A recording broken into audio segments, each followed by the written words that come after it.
Did you want a report on? Oh, a report, absolutely, yes. Yeah.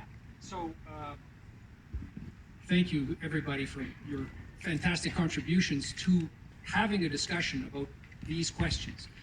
In our little group, we asked, the question was, in your day-to-day life, how often do you think about climate change, and why do you think that is? And I thought it was very, very interesting, some of the responses. It's particularly the response, one lady, lovely lady, said she thinks about it all the time. And she said, and I asked, do you have children? Because I'm SustainaClaus, right? I'm concerned about children. and she said, yes, of course. And I said, what is the impact on young people, kids?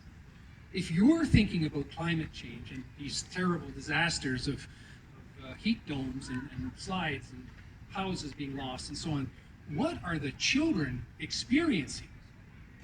Well, I didn't grow up in that kind of situation. I had no fears when I was a kid, playing around and loving my friends and family. Not nuclear mass destruction. Well, but I wasn't duck and cover. You know, I wasn't worried about that. I wasn't. And I think that's the big shame that we have to not take responsibility. We went on to speak about recycling and, you know, putting everything in certain things and, you know, why are we being treated like this? We are not creating this. The corporations are creating this. The governments are subsidizing and pushing us into these little boxes. And we are the ones, and our children are the ones that are suffering. Absolutely, absolutely suffering. And the next generation, this question, day-to-day life. What are we thinking about? Why are we here? We're here because, you know, we're wanting this to stop. And it must stop. So, this is not a political organization. I'm not a political person. But I hope, I see one person has Trudeau all talk, no action. And then that's absolutely correct. We have to stop being quiet and polite Canadians and Quebecois.